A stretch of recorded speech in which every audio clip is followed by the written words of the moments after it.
여러분, 하나님의 성격은 다혈질이실까요? 아니면은 하나님은 감정적으로 안정되신 분이실까요? 아니면 종잡을 수 없이 수시로 변하시는 변덕장이실까요? 여러분 어떻게 생각하십니까? 성경을 쭉 읽으면서 여러분들이 느끼시는 하나님은 좀 가까이 하기에는 너무 위험한 분이신 것 같다라든가 어떻게 느끼십니까? 하나님은 정말 안정된 분이십니까? 아니면은 정말 변덕장이십니까? 예, 그때 본문마다 다를 수 있겠죠. 예, 하지만 한번 생각해 보면 어떨까 싶습니다. 우리 여러분들께서는 여러분들이 모욕을 당하고 무시를 당해 본 경험이 아마 있으시리라고 생각합니다. 누군가 나를 모욕하고 나를 무시하고 나를 기분 나쁘게 하는 사람이 있을 텐데 여러분들은 그런 분들을 몇 번 정도까지 참으실 수 있다라고 생각이 되십니까? 몇 번까지는 내가 그래도 견뎌줄 수 있을 것 같다. 내 속을 확 뒤집어 놓거나 확 긁는 사람을 나는 과연 몇 번이나 참아 보았던가. 안 참. 네, 역시 얼굴 표정들이 사실 쉽지 않은 이야기입니다. 그죠? 네. 우리가 참는다고 생각을 하지만 이 참으면 참을수록 또 참으려고 노력하면 노력할수록 내부에서 쌓이는 에너지는 참는 횟수의 한 2배, 3배 어떤 뭐 지수 단위로 올라가는 것 같아요. 두 제곱, 세 제곱 이렇게 올라가는 것 같아요. 2배, 3배 정도가 아니라 1 플러스 1이 2가 되는 게 아니라 한 번 더 참으면은 2의 2승이 되고 한 번 더 참으면은 2의 3승이 되고 이렇게 폭발하려는 에너지들이 더 많아지는 것 같습니다. 그래서 만약에 5번쯤 참았다 그러다 터지면 완전히 그냥 수류탄 터지듯이 크레모아 터지듯이 산산이 조각이 날지 모르겠습니다. 오늘의 본문 말씀에서 하나님은 이렇게 이야기하십니다. 이 말씀 민수기 14장은 가데스 바네아 사건이라고 아주 유명한 사건이죠. 이것 때문에 이스라엘의 역사의 방향이 바뀌어 버리는 그런 아주 참 너무 중대한 사건입니다. 14장 22절 우리가 14장 전체가 사실 본문이긴 한데요. 14장 22절 말씀 한번 같이 읽어보도록 하겠습니다. 시작.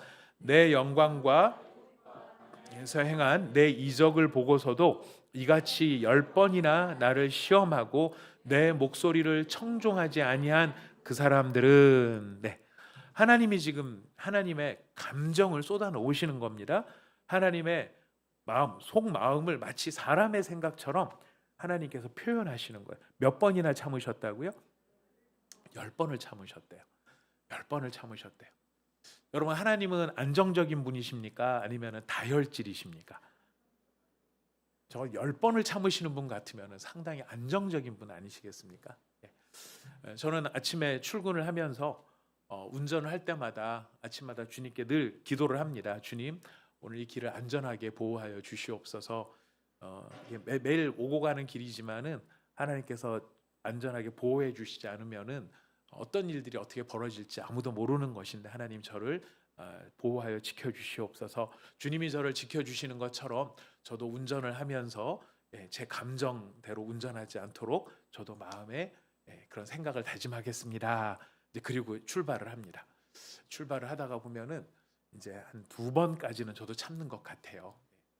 운전을 제대로 못한다고 느껴지는 사람들이 있죠. 앞에서 알짱거리는 사람들도 있고 왜 끼어들어서 안 가는 건지 모르겠어요.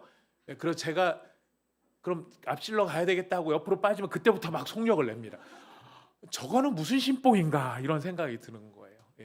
그런 사람을 아침에 한 3번 만나면은 하루 종일 그 세 사람들을 마음에 품고 그 인간들은 왜 그랬을까를 묵상을 해보게 됩니다. 3번 정도인 것 같아요. 4번째쯤 그러면은 이제 그동안 참았던 모든 게 폭발을 하지 않나 싶습니다. 하나님 10번을 참으셨습니다. 10번을 참고 하시는 말씀이세요. 10번을 참아 오시면서 하셨던 말씀이세요. 맞습니다. 우리 하나님은 오래 참으시는 하나님이십니다. 하지만 무한정 참으시는 것은 아닙니다. 하나님이 참지 못한다는 것, 이건 뭐냐면은 다른 게 아닙니다. 하나님이 인내심이 없다, 하나님이 다른 것 때문에 막 화를 내시는 그런 게 아니라 하나님은 관계를 소중히 여기시는 분이십니다. 하나님이 제일 소중하게 여기시는 게 관계예요. 관계라는 것이 건강하게 가려면은 상호성이라는 게 있어야 됩니다. 일방적이어서는 안 되는 것이죠. 좋은 관계, 건강한 관계는 서로를 위해주는 관계가 건강한 관계입니다. 서로를 위하지 않고 한쪽에서 일방적으로만 그렇게 하면 그 관계는 병든 관계이죠. 힘든 관계입니다. 누구 한 사람만 계속 참아준다, 참아낸다, 그리고 그 관계가 오래 갈 수가 없겠죠. 하나님도 관계의 상호성을 굉장히 중요하게 생각하십니다. 하나님은 존중하시는 분이십니다. 존중하시지만 또 뭐를 기대하실까요? 존중받기를 기대하시는 거죠. 그리고 하나님께서 신약 성경에 예수님께서 하신 말씀에 누구든지 대접을 받기를 원하는 대로 먼저 남을 대접하라 이렇게 말씀하셨죠. 이야기는 하나님이 우리를 대하시는 태도를 먼저 말씀해 주신 것입니다. 우리한테 서로 그렇게 하라 이 정도로 끝나는 게 아니라 하나님이 우리를 대하시는 그 마음이 어떠냐면 하나님이 대접을 받기를 원하는 대로 먼저 우리를 대접해 주시면서 다가오시는 거죠. 그렇게 우리에게 먼저 대접해 주시는 이유는 무엇일까요?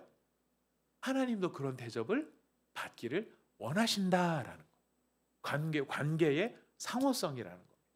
우리 부모님들이 자녀를 사랑하시잖아요. 부모님들이 자녀를 사랑하실 때 자녀가 하는 걸 보고 자녀들을 사랑하십니까? 자녀들이 어떻게 하는지랑 상관없이 먼저 그들을 사랑하시고 배려하십니까? 당연히 후자죠. 자녀들이 나한테 뭘 어떻게 하기 전에 먼저 부모로서 자녀들을 많이 사랑하실 겁니다. 배려하시고 참아주실 겁니다. 하지만 여러분 그렇게 하면서도 자녀들이 어떻게 하기를 기대하세요? 어떤 기대감이 있으십니까? 자녀들이 나를 존중해 주기를 바라는 기대감이 부모에게도 있는 것입니다. 그것도 부모가 당연히 그런 마음을 갖게 되는 거죠. 내가 너한테 내가 힘들고 어렵지만 내가 짜증이 나지만 그래도 그 짜증을 너한테 쏟지 않고 너는 이거랑 별개니까 엄마는 너한테는 잘해주려고 하고 아빠도 너한테 잘해주려고 하는 거죠. 근데 자녀가 그런 마음들을 헤아리면 너무 마음이 기쁜데 위로가 되는데 이 자녀가 그냥 뭐 부모 마음은 어떻든지 간에 지 승질대로만 이야기하고 지 기분대로만 이야기하고 지 하고 싶은 대로 하게 되면 부모라도 마음에는 상처가 충분히 되더라고요. 이 관계는 상호성이 있습니다. 아무리 사랑으로 하는 관계라도 그 사랑이 지속되고 오래 가려면은 관계의 상호성이 있어요. 하나님도 마찬가지. 하나님도 하나님의 자녀들을 사랑하고 그들을 이끌고 그들에게 자비와 긍휼을 베푸시지만 거기에는 어떤 바람이 있으실까요? 사람들이 하나님의 자녀들이 하나님을 사랑하고 존중하고 하나님의 마음을 헤아리는 마음, 그런 마음들을 하나님이 기대하신다라는 것이죠. 근데 지금 이스라엘 백성들은 이 광야에 나와서 하나님을 향해서 하나님과의 관계에 대해서는 이 사람들이 관심이 없는 거예요. 그냥 이 사람들의 관심은 생존에 있는 거예요. 이 생존에 대해서는 하나님이 책임지고 계심에도 불구하고 그들은 그 하나님의 책임져 주심에 대해서 신뢰가 가지 않았던 것 같아요. 그래서 늘 불안해요. 늘 염려해요. 늘 걱정하고 늘 두려워해요. 이런 마음들이 많다 보니까 하나님이 어떤 마음을 가지고 계실까? 이런 부분에 대해서는 생각이 없는 것 같아요. 그래서 이 사람들은 하나님을 향해서 정말 선을 탑니다. 계속 선을 탑니다. 하나님과 사람과의 관계, 인간관계도 마찬가지는 관계가 건강하게 유지되기 위해서는 상호 존중이라는 부분이 필요한데 이 선을 넘었다가 넘을똥말똥하면서 하나님을 계속 시험하고 있어요. 어느 정도나 참으실까? 이래도 참으실까? 하나님 참으셔야 됩니다. 날 사랑하신다면서요. 뭐 이런 하여튼 모습들이 이스라엘 백성들에게 있었어요. 그러다가 마침내 그 비극적인 날이 찾아왔어요. 엄청나게 비극적인 사건이 벌어졌습니다.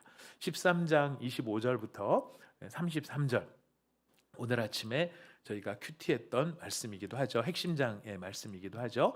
우리 다시 읽어보도록 하겠습니다. 25절부터 33절입니다. 시작. 40일 동안 땅을 정탐하기를 마치고 돌아와 바란 광야 가데스에 이르러 모세와 아론과 이스라엘 자손의 온 회중에게 나와 그들에게 보고하고 그 땅의 과일을 보이고 모세에게 말하여 이르되 당신이 우리를 보낸 땅에 간즉 과연 그 땅에 젖과 꿀이 흐르는데 이것은 그 땅의 과일이니이다. 그러나 그 땅 거주민은 강하고 성읍은 견고하고 심이 클 뿐 아니라 거기서 아낙 자손을 보았으며 아말렉인은 남방 땅에 거주하고 헷인과 여부스인과 아모리인은 산지에 거주하고 가나안인은 해변과 요단가에 거주하더이다. 갈렙이 모세 앞에서 백성을 조용하게 하고 이르되 우리가 곧 올라가서 그 땅을 취하자 능히 이기리라 하나 그와 함께 올라갔던 사람들은 이르되 우리는 능히 올라가서 그 백성을 치지 못하리라.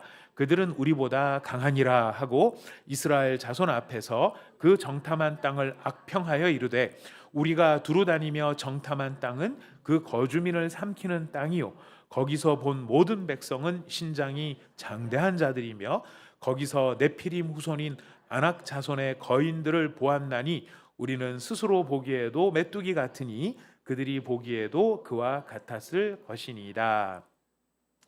같은 사실을 40일 동안 똑같이 보고 왔어요. 12명의 정탐꾼들이 똑같은 걸 보고 똑같은 걸 느끼고 40일 동안이니까 먹는 것도 같이 먹었겠죠. 예, 특별히 뭐 두 사람이 이렇게 산삼을 따로 먹거나 뭐 혼자 남모르게 뭐 먹었거나 그러지는 않았을 것입니다. 똑같은 걸 보고 똑같은 걸 먹었는데도 불구하고 여러분 우리가 잘 알다시피 보고서는 두 종류의 보고서가 나왔어요. 여러분 보고서가 다른 것은요. 다른 사실을 보고하는 게 틀린 게 아니라 똑같은 사실을 보고하는데 그 사실을 해석하는 내용이 달랐어요. 그들이 본 것은 이렇게 똑같았습니다. 그 땅에 젖과 꿀이 흐르는데 정말 좋더라. 그리고 우리가 말로만 하면 당신들이 못 믿을 테니까 증거로 가져왔다. 그러면서 포도를 따오죠. 포도가 두 사람이 함께 들어야 될 만큼 큰 포도를 가지고 옵니다. 그리고 똑같이 봤어요. 그 땅 거주민은 강하고 성읍은 견고하고 심이 크고 거기서 아낙 자손을 보았다. 여호수아와 갈렙은 이걸 못 봤을까요? 여호수아와 갈렙도 본 거예요. 우리가 오해를 해가지고 이거 마치 10사람들만 그 사람들을 크게 본 것처럼 우리가 오해할 수 있는데 아닙니다. 12명이 똑같이 이 사실은 인정을 하는 거예요. 거기 거주민 강하더라. 맞다. 강한 거 사실이다. 성읍도 견고하고 성읍도 심이 크더라. 그리고 거기서 아낙 자손을 보았다. 우리 교회도 아낙 자손이 몇 있죠? 저하고 고은지 집사님하고 몇 있습니다. 저희 같은 아낙 자손들은 허리가 많이 아파요. 길어가지고 그래서 항상 늘 이렇게 조심을 해야 됩니다. 키 큰 거인족들이 있습니다. 그것과 비교 안 되는 더 큰 거인들이 여기 존재하는 거죠. 거기다가 아말렉인은 남방 땅에 거주하고 헷 여부스인 아모리인들은 산지에 거주하고 가나안 사람들은 해변과 요단가에 거주하더라. 이게 무슨 말일까요? 빈 곳이 없더라라는 거예요. 어디 하나 빈 땅이 없더라. 다 구석구석 골짜기마다 사람들이 차지하고 있더라. 이야기는 우리가 그냥 들어가서 거주할 만한 땅은 없더라 이거예요. 이 이야기를 지금 보고를 한 겁니다. 이건 12명이 똑같이 이야기를 하고 있는 것이에요. 그런데 다른 게 뭡니까? 우리가 이런 걸 똑같이 보고 왔어요. 똑같이 보고 왔지만 30절에 보면 갈렙은 뭐라고 말합니까? 올라가서 우리가 취하자. 능히 이기리라. 그 약골이라서 이긴다는 얘기가 없습니다. 성읍이 뭐 거기 쑥 돌 하나만 빼면 왕창 무너지게 생겼더라고요. 그러니까 갑시다. 이런 게 아니에요. 갈렙이 가자는 거는 성읍 강해요. 하지만 갑시다. 이야기를 하고 있는 겁니다. 다른 사람들은 뭐라고 얘기합니까? 31절에 우리는 능히 올라가서 그 백성을 치지 못한다. 그들은 우리보다 강하다. 이렇게 이야기를 하는 겁니다. 똑같은 사실 보고 왔지만 해석이 다른 거예요. 해석이 달라져서 상황이 달라지니까 이제는 서로 논쟁으로 번지죠. 논쟁으로 번집니다. 32절이에요. 우리 32절은 한번 다시 읽어볼까요? 시작. 이스라엘 자손 앞에서 그 정탐한 땅을 악평하여 이르되 우리가 두루 다니며 정탐한 땅은 그 거주민을 삼키는 땅이요 거기서 본 모든 백성은 신장이 장대한 자들이라. 거기 보면 처음에는 몇몇 사람들이 사실은 키가 큰 거예요. 아낙 자손들이 몇 사람들이 있었던 거예요. 근데 어떻게 말이 변했습니까? 모든 백성이 키가 크더라. 모든 백성이 키가 크더라. 이제 뻥튀기를 하는 겁니다. 그러니까 이 뻥튀기 한 거를 악평했다라고 이야기. 여러분 분명히 처음에는 공통적으로 이야기하고 처음에는 객관적인 사실을 이야기했지만 자기가 말을 한번 뱉어놓은 다음에는요 그거를 걷어들이지를 못하게 되니까 그 말을 합리화를 하고 그 말에 대해서 다른 사람들을 설득하기 위해서 사실까지도 왜곡하더라는 거예요. 거짓말을 하더라라는 거예요. 그 땅은 좋은 땅이었다 그렇게 처음에 보고해놓고 나중에는 뭐라고 얘기합니까? 거주민을 삼키는 땅이다. 아주 몹쓸 땅이다. 자, 이것이 이렇게 지금 이야기를 하는 것입니다. 이거는 12사람의 이야기. 12사람 가운데 10명과 둘이 나뉘어진 상황이에요. 똑같은 사실 보고 객관적인 사실 똑같이 얘기하지만 해석이 달라졌어요. 그 다음에 공은 누구한테로 넘어갑니까? 백성들에게로 넘어가는 거예요. 자, 이 보고서를 들었다. 이 보고를 들었다. 어떡할래? 이거 누구 몫이에요? 백성들의 몫인 거예요. 여러분 사실이 어떠냐라고 하는 것과 그 사실을 어떻게 받아들일 것인가라고 하는 것은 완전히 다른 문제예요. 지금 갈렙과 여호수아 두 사람의 이야기가 있고 또 10명의 이야기가 있어요. 10명의 이야기를 들을지 아니면 갈렙과 여호수아 두 사람의 이야기를 들을지 그것은 백성들의 몫으로 남아있는 거예요. 백성들은 어디로 기울게 됩니까? 10명의 사람들의 이야기로 기울게 됩니다. 그래서 어떤 반응을 보이냐면 우리가 읽었어요. 14장 1절부터 아까 우리 5절까지 읽었는데 우리 1절을 한번 다시 읽어볼까요? 1절 14장 1절 시작. 온 회중이 소리를 높여 부르짖으며 백성이 밤새도록 통곡하였다. 소리를 높여 부르짖고 밤새도록 통곡했대요. 울었대요. 울면서 뭐라고 얘기했냐면은 2절부터 이야기를 합니다. 2절, 3절 읽어봅시다. 시작.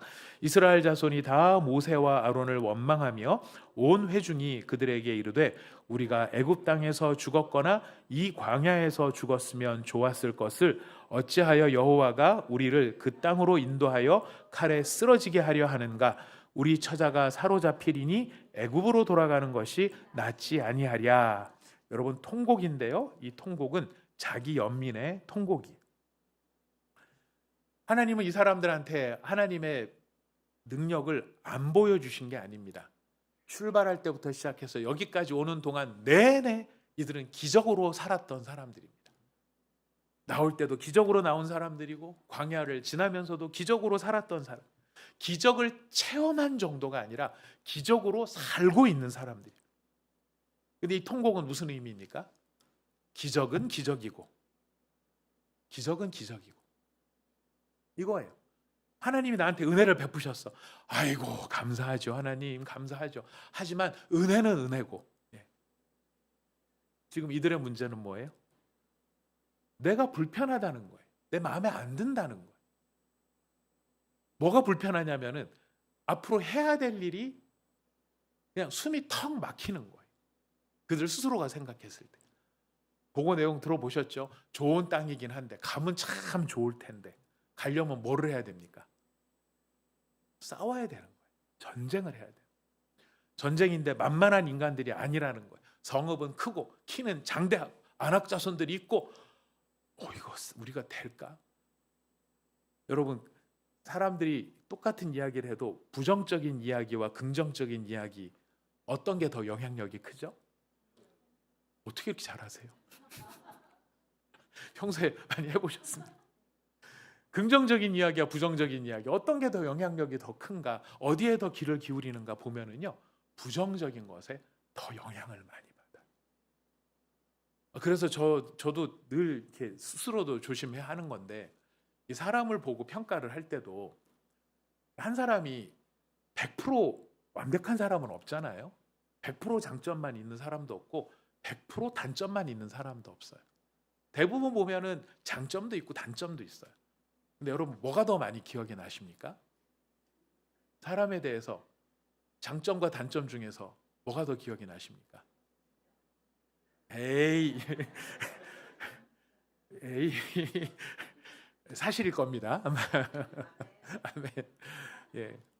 장점을 보면서 이 사람 이런 장점이 있네. 내가 좀 이런 장점을 본받아야지. 참 난 이런 게 없는데 이 사람은 어떻게 이렇게 이런 걸 잘할까? 그러면서 그거를 배우려고 하는 사람. 참 그런 사람들이 많았으면 좋겠어요. 근데 참 안타깝게도 우리가 서로 이야기를 나눌 때 보면은 그 사람에게 장점이 8개가 있고 단점이 2개가 있으면 주로 하는 이야기는 2개의 단점을 가지고 이야기를 더 많이 하는 것을 경험을 하게 되는 것 같아요. 제가 전공이 통계입니다. 통계적으로 보면 그쪽이 훨씬 더 많은 거예요. 이쪽이 없는 게 아니라 이쪽도 있죠. 하지만 부정적인 거, 단점인 걸 갖고 더 얘기를 해요. 그래서 사람을 만나서 이야기를 하다 보면 그 사람이 어떤 사람이나 사건이나 사물에 대해서 긍정적인 쪽을 더 많이 이야기를 하나 부정적인 것을 더 많이 이야기를 하나 이렇게 습관이 돼가지고 그런지 하여튼 약간씩 이렇게 정리가 되는 것 같아요. 그래서 긍정적인 것을 이야기하는 것이 더 많았으면 얼마나 좋을까 이런 생각들도 해보게 되는 것 같습니다. 생겨먹은 인간의 태생이 그런데 이건 자기가 올라가서 땅을 정복하고 이거 뭐 막 엄청나게 참 피곤하게 생겼다라고 생각이 돼서 그랬는지 이 사람들은 뭐 노예 근성에 찌들려 있는 거죠. 노예로 살았던 그게 찌들려 있는 겁니다. 스스로 뭔가를 개척해내고 스스로 뭔가 만들어내려고 하는 게 아니라 주어진 일 겨우겨우 하면서 먹고 살고 그냥 그게 전부인 거예요.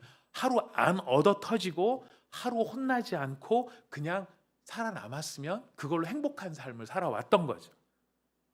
자신이 뭔가를 계획하고 자신이 뭔가 책임을 지고 자신이 뭔가를 이루어내고 이러는 것에 대해서는 훈련이 안 돼 있는 사람들. 인도에 가니까 그런 사람들이 좀 많은 것 같아요. 인도 사람들이 다 그런 건 아닌데 가서 저희가 단기 선교를 몇 번 나가 보니까요. 굉장히 사람들이 좀 제가 봤을 때 좀 뻔뻔하더라고요. 막 이렇게 뭐 나눠주고 막 뭐 주면은 우리는 고맙다고 해야 될 건데 이 사람들은 굉장히 당당해요. 더 없냐고 그래요. 뭐 빨리 있으면 더 내놓으라고 막 그래요. 그래서 아니 이 사람들은 어떻게 자기네들이 받아가면서 저렇게 뻔뻔하냐 이렇게 생각이 들어서 선교사님께 여쭤봤더니요. 이 사람들은 그렇게 생각한대요. 내가 너희들한테 받아주니까 그래서 너희들 복 받는 거 아니야? 나한테 고맙다고 해야지. 니들 복 받을 수 있도록 내가 지금 도와주는 거잖아. 이렇게 생각을 하고 있대요. 그러니까 저럴 수 있구나 이런 생각이 들어요. 근성이라는 게 그러니까 훈련된 몸에 밴 게 있죠. 이스라엘 백성이 그런 상황이에요. 이 사람들은 뭐 다른 사람들이 어떻게 나를 도와주시는 하나님이 어떤 마음일까? 하나님이 이렇게 해주시는 게 얼마나 고마운 일인가? 여기에 대한 감사가 전혀 없는 거예요. 그냥 불편한 거, 그냥 마음에 안 드는 거.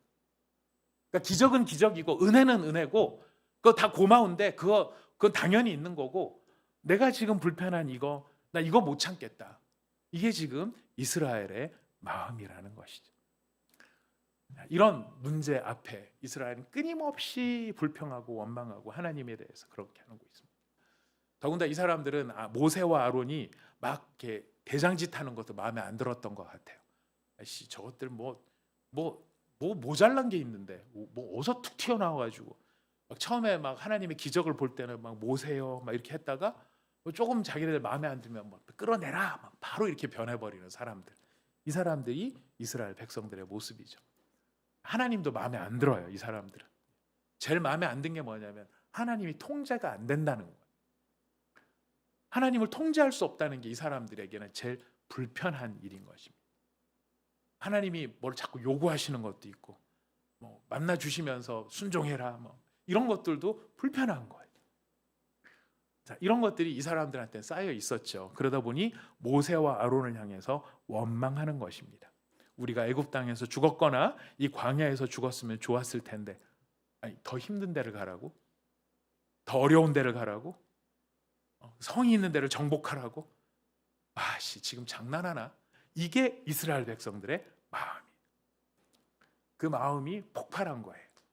그래서 그들의 결론이 무엇입니까? 14장 4절 말씀입니다. 4절 5절 말씀. 4절 말씀 읽어봅시다. 시작.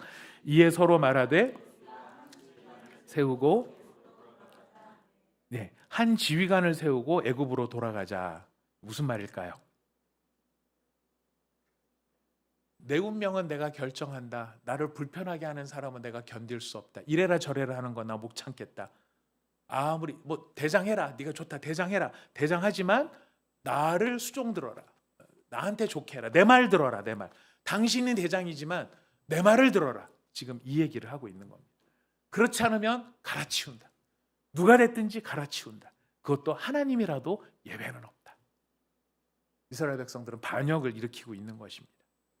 하나님 필요 없고, 하나님이 세운 모세 필요 없고, 아론 필요 없고, 우리는 내가 뽑은, 우리를 잘해줄, 우리한테 잘해줄 그 사람 세워서 다시 애굽으로 돌아가려 한다. 사실 따져놓고 보면 기가 막힌 내용입니다. 노예 생활로 돌아가겠다는 거니까요. 하지만 여러분, 노예 생활 돌아가겠다는 이 사람들의 마음속에 있는 건 하나님을 향한 반항심. 여러분, 이런 모습을 지금 누가 고스란히 보고 있는 겁니까? 이 모든 이야기를 누가 듣고 계신 거예요? 하나님이 듣고 계세요. 하나님 입장에서는 기도 안 차한 거예요. 하나님이 기도 안 차가지고 뭐라고 하기 전에 누가 먼저 나오냐면 갈렙이 이야기를 합니다. 갈렙이 굉장히 중요한 이야기를 합니다. 우리 6절부터 8절까지 먼저 한번 읽어보겠습니다. 6절부터 8절 시작. 그 땅을 정탐한 자 중 눈의 아들 여호수아와 여분네의 아들 갈렙이 자기들의 옷을 찢고 이스라엘 자손의 온 회중에게 말하여 이르되 우리가 두루다니며 정탐한 땅은 심히 아름다운 땅이라 여호와께서 우리를 기뻐하시면 우리를 그 땅으로 인도하여 들이시고 그 땅을 우리에게 주시리라. 이는 과연 젖과 꿀이 흐르는 땅이니라. 여기서 뭐가 중요하냐면요, 여러분, 그 땅이 아름다운 땅이다, 이거는 새로운 정보가 아니에요. 그렇죠? 원래 알고 있던 정보입니다. 중요한 게 무엇입니까? 여호와께서 그 땅을 우리에게 주실 것이다 라는, 여호와께서 그 땅을 우리에게 주실 것이다. 지금 이스라엘 백성들이 그냥 막 스트레스 만빵으로 받은 이유가 어디에 있냐면, 아이씨, 거기를 어떻게 우리가 점령해? 라는 거예요. 제가 예전에도 한번 이 말씀을 드린 적이 있습니다. 이스라엘 백성들의 이 사실은 어려움이 뭐냐면은 여기까지 온 게 누구 은혜로 온 거예요? 하나님의 은혜로 온 거예요. 근데 이스라엘 백성은 뭘 걱정하는 겁니까? 여기까지 온 건 하나님의 은혜인데 그 다음부터 할 일은 누가 할 일이라고 생각하는 거예요? 자기가 할 일이라고 생각해요. 그래서 어려워요. 지금 갈렙이 생각하는 건 뭐냐면 여기까지 온 게 하나님의 은혜다. 그럼 앞으로 갈 것도 하나님의 은혜다. 이게 갈렙이 갖는 믿음의 힘이고 실력이에요. 영적 실력이에요. 근데 왜 이상하게 이스라엘 백성들은 여기까지 온 건 하나님의 은혜인데 그 다음부터 내가 해야 된다고 생각을 할까요? 혹시 여기도 그런 분이 계신 거는 아니시겠죠? 우리 온사랑의 교회가 여기까지 온 거 누구의 은혜입니까? 앞으로 갈 건 또 누구의 은혜입니까? 걱정이 되십니까? 안 되십니까? 돼요 누구? 돼요 누구? 예, 하나님의 은혜로 여기까지 왔는데 우리가 가야 할 길이 우리가 해야 될 일이 아니에요. 우리가 해야 될 일은 순종이죠. 하나님을 향한 믿음과 신뢰와 사랑입니다. 그 걸음을, 그 마음을 가지고 가는 것이, 그때 하나님께서 인도하시는 거죠. 그러니 지금 갈렙이 뭐라고 충고를, 굉장히 중요한 충고를 하냐면 9절 말씀이에요. 9절 말씀 시작. 다만 여호와를 거역하지는 말라. 또 그 백성을 두려워하지 말라. 그들은 우리의 먹이라. 그들의 보호자는 그들에게서 떠났고 여호와는 우리와 함께 하시느니라. 그들을 두려워하지 말라 하나. 갈렙이 우리한테 그 땅을 주실 분은 하나님이시다. 그러니 누구를 거역하지 말라고요? 하나님을 거역하지 말라. 하나님이 인도하시고 하나님이 하실 일이시니까 중요한 건 그분이 우리를 기뻐하셔야 되는 거 아니냐. 그분이 다 우리를 어떻게든지 지금 우리를 인도하실 텐데 중요한 건 우리 마음 아니냐. 우리가 하나님을 거역해서는 안 된다. 이것이 갈렙이 가졌던 믿음이죠. 믿음의 안목입니다. 그 이야기를 듣고 이스라엘 백성이 잠깐 우리가 너무 성급했네. 잘못했습니다. 라고 했을까요? 어떻게 했을까요? 10절 말씀 읽겠습니다. 시작. 온 회중이 그들을 돌로 치려 하는데, 무슨 뜻입니까? 웃기고 있네 이거죠. 하나님이 하실 거야, 하나님을 믿자 그랬더니 이 사람들이 웃기고 있네 그러면서 돌로 들어 치려고 했어요. 제가 늘 궁금한 것은 이스라엘 백성들이 그 옷 어딘가에는 항상 돌을 한두 개씩 갖고 있었던 게 아닌가라는 생각이 듭니다. 어디서 틈만 나면 하여튼 꺼내요. 틈만 나면 꺼내요. 예. 상비적으로 돌을 항상 몸에 지니고 있었던 게 아닌가 싶습니다. 참 이 모습이 참 너무 안타까워요. 너무 안타까워요. 그러니까 하나님의 답답함도 여기에 있었습니다. 우리 11절 말씀 읽어보겠습니다. 11절 시작. 여호와께서 모세에게 이르시되 이 백성이 어느 때까지 나를 멸시하겠느냐. 내가 그들 중에 많은 이적을 행하였으나 어느 때까지 나를 믿지 않겠느냐. 하나님의 답답함이에요. 나를 믿지 않는다라고 하는 말은 관계의 용어예요. 믿음이라는 건 관계의 용어입니다. 종교적인 용어가 아니고 관계의 용어. 하나님에 대한 존중이고 하나님에 대한 신뢰고 하나님에 대한 의지고 하나님에 대한 존중, 경외심이, 이게 믿음이라는 말 속에 들어가 있는 거예요. 여러분, 불신앙으로 나타나는 게 멸시예요. 하나님을 멸시하는, 하나님을 믿지 않는 게 하나님을 멸시하는 거라. 여러분, 이런 상황이 되니 지금 하나님께서 막 진노를 하시는 겁니다. 내가 전염병으로 싹 쓸어버리겠다 그랬을 때 모세가 이렇게 이야기를 합니다. 13절부터 19절 조금 길지만 한번 여러분 읽어보겠습니다. 시작. 모세가 여호와께 여짜오되 애굽인 중에서 주의 능력으로 이 백성을 인도하여 내셨거늘 그리하시면 그들이 듣고 이 땅 거주민에게 전하리이다. 주 여호와께서 이 백성 중에 계심을 그들도 들었으니 곧 주 여호와께서 대면하여 보이시며 주의 구름이 그들 위에 섰으며 주께서 낮에는 구름 기둥 가운데서 밤에는 불 기둥 가운데서 그들 앞에 행하시는 것이니이다. 이제 주께서 이 백성을 하나같이 죽이시면 주의 명성을 들은 여러 나라가 말하여 이르기를 여호와가 이 백성에게 주기로 맹세한 땅에 인도할 능력이 없었으므로 광야에서 죽였다 하리이다. 거기까지만 읽어봅시다. 모세가 지금 하나님 앞에 중재를 합니다. 근데 중재에 있어서 모세의 마음에 가장 중요한 동기와 이 중재의 핵심은 무엇이냐면 하나님의 명예를 걱정을 하는. 이스라엘 백성이 잘했다 이거를 변명하는 게 아닙니다. 아유 하나님, 저것들이 사람이 아니잖아요. 하나님 좀 참으세요. 여러분, 이 차원이 아닙니다. 하나님의 명예를 생각하는. 여러분, 진짜 나를 사랑해 주는 사람은 나의 뭐를 생각해 주는 사람입니까? 나의 명예를 생각해 주는 사람. 나의 명예에 대해서 변호해 주는 사람. 여러분, 진짜 친구인지 아닌지 사실 우리 쉽게 알 수 있는 방법 중에 하나가 그런 거 아닙니까? 막 같이 욕을 하면, 무슨 일이 있어서 막 욕을 하고 막 그러면은 어떤 사람은 맞아 내가 걔 그런 줄 알았어 이러는 사람이 있는가 하면, 어떤 사람은 그런 얘기 하지 마, 걔 그런 사람 아니야, 그 사람 그런 사람 아니야, 이렇게 하는 사람이 있어요.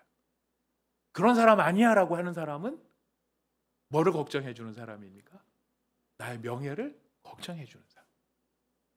그럼 신천지가 교회 팍 파고들 때 저희 각각 계시는 목사님이 그런 경우를 당하셨대요. 신천지가 들어와서 너무너무 막 뭐라 그럴까, 성도님, 목사님한테도 잘하고 신뢰감 있게 하고 신앙생활 잘하고 뭐 이러는 것 같은데 아주 슬금슬금 목사님의 신뢰를 떨어뜨리는 말들을 하더라는 거예요. 대단히 어려운 말을 하는 것도 아니었대요. 아주 막 심각하게 확 헐뜯는 게 아니라, 우리 목사님 식탐이 좀 있는 것 같지 않아? 이런 거는 긍정하기도 어렵고 부정하기도 어렵잖아요. 문제는 뭐냐면요, 그런 이야기를 들으면 그 이야기가 사라지는 게 아니라 들은 사람한테 잔상으로 남는다는. 잔상으로 남아서 이제 목사님이 뭘 먹으면은 이렇게 쳐다본다는, 식탐이 있나 없나 쳐다본다는. 그게 한 스텝 더 나가니까 어떻게 되냐면은, 집사님 목사님하고 친한 줄 알았는데 그것도 아닌가 봐. 어떤 사람 말은 잘 들어주는데 집사님 말은 안 들어주는 것 같아. 집사님, 그 목사님, 어떤 집사님한테 그 얘기를 하니까 그 이야기를 들은 집사님이 우리 목사님 그런 목사님 아니야 얘기를 했대요. 근데 시간이 지나면 잔상이 남는다는 거예요. 그 말이 안 듣니만 못한 이야기를 들으니까 들으면서 그 다음에 그런 시각으로 그 목사님이 하는 말을 듣고 하는 목사님이 하는 행동을 보더라는 거예요. 그게 보이게 보이지 않게 하루 쌓이고 한 달 쌓이고 1년이 쌓이면서 그런 이야기를 계속 들은 사람들이 우리 목사님은 식탐이 많은 사람, 누구는 말을 들어주고 누구 말은 안 들어주고 이렇게 이간질을 하더라고요. 그게 신천지의 전략이었어요. 여러분, 이간질은요 신천지만이 쓰는 전략이 아니고 사탄이 쓰는 전략이에요. 그래서 우리가 다른 사람의 말을 함부로라도 나쁘게 하는 것이 얼마나 위험한 건지 몰라요. 아무튼 그래서 그 교회는 그 신천지가 드러나면서 많은 성도들이 나가게 됐대요. 왜냐하면 워낙 그러면서 서로 간에 헐뜯은 내용이 많다 보니까 그렇더라고요. 핵심이 뭐냐면 사람은 무슨 말을 하면 그게 이미지에 남는다라는 거예요. 이스라엘 백성들이 지금 그런 위기 가운데 있는 거죠. 하지만 진짜로 하나님을 사랑하고 진짜로 관계를 소중히 여기는 사람들은 그 사람의 명예를 생각해 주는, 그 사람의 가치가 높아지도록 만들어줘. 모세가 다른 사람하고 지금 이스라엘 백성과 달랐던 거는 지금 모세의 중재의 핵심은 하나님의 명예, 어떻게든지 하나님의 이름이, 하나님의 영광이, 하나님의 그 사랑이 모욕당하지 않기를 바라고 있는 것이죠. 그래서 요구하는 게 뭐냐면 하나님 용서해 주십시오. 용서해 주십시오. 예, 그게 19절 말씀이죠. 19절 말씀 읽어보겠습니다. 시작. 구하옵나니 주의 인자의 광대하심을 따라 이 백성의 죄악을 사하시되 애굽에서부터 지금까지 이 백성을 사하신 것 같이 사하시옵소서. 예. 하나님의 진심으로 하나님을 위하는 모세의 마음을 하나님이 듣는 것, 들으시는 거죠. 그래서 하나님이 말씀하시는 겁니다. 20절에 여호와께서 이르시되 내가 내 말대로 사하노라. 용서해 주겠다. 하지만 하나님이 아주 중요한 말씀을 하십니다. 우리 뚝 건너뛰어서 우리 27절, 28절 말씀 읽어보도록 하겠습니다. 27절, 28절 시작. 나를 원망하는 이 악한 회중에게 내가 어느 때까지 참으랴. 이스라엘 자손이 나를 향하여 원망하는 바 그 원망하는 말을 내가 들었노라. 그들이 이르기를 여호와의 말씀에 내 삶을 두고 맹세하노라. 너희 말이 내 귀에 들린 대로 내가 너희에게 행할 것이다. 유명한 말씀이죠. 내 귀에 들린 대로 내가 그대로 해주마. 원래 하나님의 은혜는 들린 대로 다 하지 않는 게 은혜입니다. 벌 받아야 되는데 벌 안 주시고요. 혼나야 되는데 혼내지 않으시고요. 이게 은혜예요. 들은 대로 하겠다는 건 법대로 하겠다라는 겁니다. 그럼 똑같이 해보자. 은혜가 사라져버리면 법만 남는 거죠. 하나님께서 그대로 적용하십니다. 죽겠다고 했냐? 그럼 죽어라. 들어가겠다고 했냐? 그럼 들어가라. 이게 하나님이 내리신 이 상황에서의 본질이었던 겁니다. 자, 여기서 우리가 이제 말씀을 정리하면서 좀 몇 가지 교훈들을 좀 얻을 필요가 있어요. 여러분, 이스라엘 백성들이 밤새 통곡했다고 그랬잖아요. 여러분, 이 통곡 그러면은 바로 우리 지난 주일에 생각했던 누구의 눈물이 혹시 기억나십니까? 요셉의 눈물이 기억나죠. 요셉도 눈물을 흘리고 이 사람들도 눈에서 눈물을 흘려요. 같은 눈물인데 달라요. 요셉의 눈물은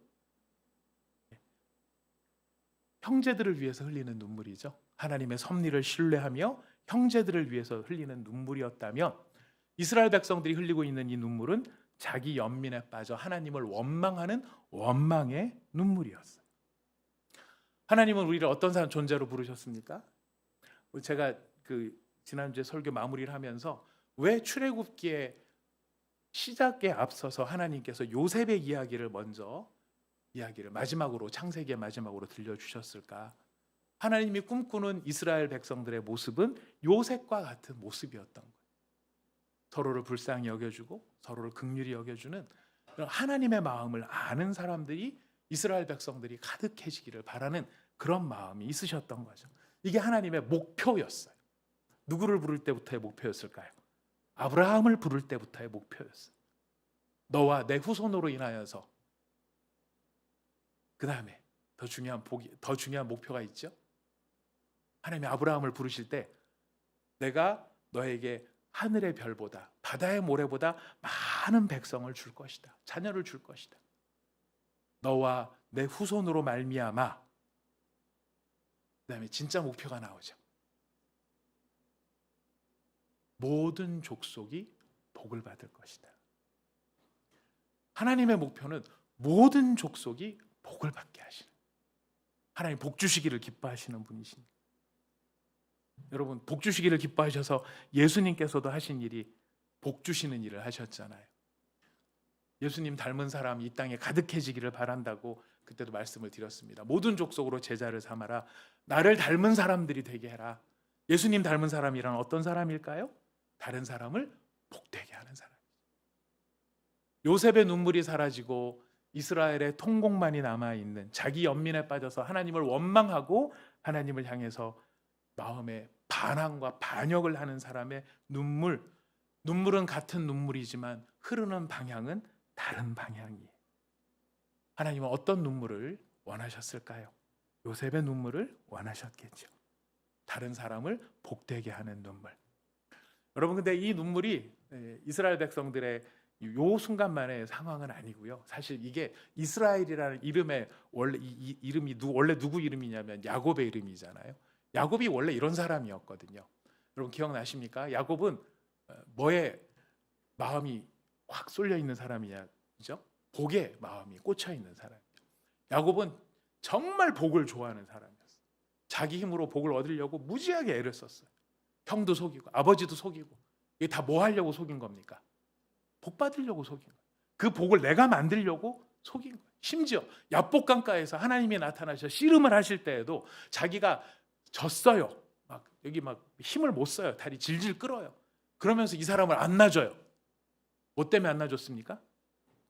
당신 가고 싶으면 나한테 뭐 어떻게 해라? 복을 나한테 빌어줘라. 야곱의 일관성이에요. 전 야곱은 진짜 철두철미한 사람이라고 생각합니다. 끝까지 복을 원하는 사람이었어요. 내가 졌지만 졌어도 나는 당신 못 놔준다. 당신이 나한테 뭘 줄 때까지? 복을 줄 때까지. 이게 야곱의 모습이었어요. 근데 야곱이 베델의 경험을 하면서 바뀌어요. 어떤 사람으로 바뀌었습니까? 복을 빌어주는 사람으로 바뀌어요.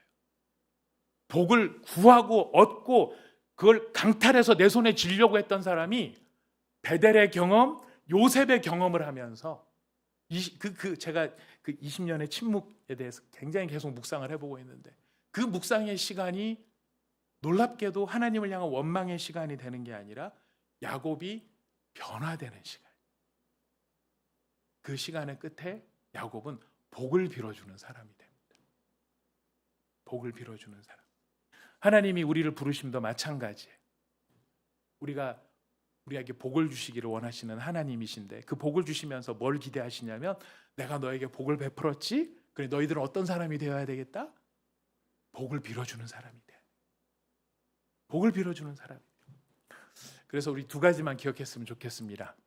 소극적으로는요. 우리가 남에게 복을 빌어주는 사람이 되기 위해서 소극적으로는 저를 따라해 보시겠습니다. 다른 사람을 죄짓게 하지 말자. 다른 사람 복되게 하는 방법이요. 소극적으로는 그래요. 다른 사람 죄짓지 않게 하는 거예요. 우리의 어리석은 가운데 보면은 나만 죄를 짓는 게 아니라 다른 사람이 죄를 짓도록 만드는 일들이 많아요. 이스라엘 백성들이 지금 10명과 이스라엘 60만의 이 문제이기도 했어요. 자기만 원망하고 끝나는 게 아니에요. 선동을 하죠. 슬며시 오염시키죠. 그 사람들이 같이 원망을 하게 만들어요. 다른 사람도 함께 망하게 만드는 것. 이건 굉장히 큰 잘못입니다. 여러분, 우리가 다른 사람에게 복을 베푸는 거, 여러분 돈 많이 주시는 것도 좋고 잘해 주시는 것도 좋고 이렇게 많이 해주시는 것도 좋아요. 하지만 기본적으로 우리가 생각해야 돼요. 나 때문에 누군가 죄짓지 않게 하자. 다른 사람이 죄짓도록 만들지 말자. 여러분, 이것이 복을 베푸는 사람의 일단 소극적인 모습입니다. 그 다음에 두 번째가 더 적극적인 모습이 나타나야 되겠죠. 적극적으로 할 수 있는 일이 뭡니까? 그 사람 잘 되게 하는 것이겠죠. 잘 되게 하는 것. 그래서 우리가 자주자주 이야기하지 않습니까? 우리 늘 생각하시는 거잖아요. 나보다 당신이 더 잘 되기를 바랍니다. 나보다 당신이 더 잘 되기를 바랍니다. 이거 누구 마음을 아는 거기 때문일까요? 하나님의 마음을 알기 때문에 그러는 거죠. 예수님의 마음을 알기 때문에 나보다 당신이 더 잘 되기를 바랍니다. 그래서 우리 오늘 수요예배 나오신 우리 성도님들 오늘 집으로 돌아가시면서 가시다가 보면 아마 교회들이 많이 보일 거예요. 여러분 그런 교회들 이렇게 보시면은 무슨 생각이 드십니까? 네. 벌써 적용을 다 하셨군요. 참 좋으신 여러분들이십니다. 오늘도 충영교회를 좀 다녀왔습니다. 한규사 목사님을 뵐 일이 있어서 회의를 좀 하기 위해서 다녀왔는데 들어갈 때마다 항상 느끼는 그 건물 고딕양식의 중세 고딕양식의 그 큰 충영교회를 보면서 이 교회는 뭔 돈이 있어서 이 큰 돈을 이 교회는 뭐가 있어서 이게 했을까? 그 교회를 위해서 복을 빌어주는 게 필요할까요? 안 필요할까요? 필요하죠. 마당에 들어가면서 하는 저의 첫마디, 충영교회를 들어갈 때 마당에서 하는 첫마디, 사랑의 교회를 들어갈 때 지하철 입구에서 들어갈 때 하는 첫마디, 주여 이 교회가 우리 교회보다 더 잘 되게 하여 주옵소서. 남들이 들어보면은 웃을지 모르겠어요. 남들이 들으면 웃을지 모르겠어요. 예. 뭐 쟤는 뭐 집도 없는 주제에 뭐 이렇게 얘기할지 모르겠어요. 임대 사는 주제에 월세 주제에 뭐 이렇게 얘기할지 모르겠어요. 하지만 여러분 이거는 월세 문제가 아니에요. 하나님 앞에서의 믿음의 중심의 문제인 거죠. 하나님 이 교회가 우리 교회보다 더 잘 되기를 바랍니다. 누구 마음을 알기 때문일까요? 하나님 마음을 알기 때문에. 오늘 귀가하시면서 교회들 보일 때마다 주여 저 교회 부흥하게 하옵소서. 저 교회 잘 되게 하옵소서. 더 잘 되게 하옵소서. 우리보다 나보다 더 잘 되게. 이거 막 그 참 좋은 말인데 쉽게는 나오지 않아요. 우리 정지인 집사님 경쟁 한의원이 옆에 있는데 나보다 저 한의원이 더 잘 되게 하옵소서. 아멘. 네, 아직은 안 된다고 하십니다. 앞으로 되시리라고 생각을 합니다. 잘 하시면서도 재미있게 하시려고 말씀을 해주셨습니다. 우리 하나님의 마음을 아는 자로 살아가는 것입니다. 이스라엘 백성들이 놓친 게 무엇입니까? 가나안 땅, 내가 직면한 어려움, 이것 때문에 뭘 잊어버렸냐면 하나님을 잊어버린. 우리는 하나님을 기억하는 사람이 되기를 축복합니다. 하나님을 기억하되 하나님의 마음을 아는 자로 살아가기를 축복합니다.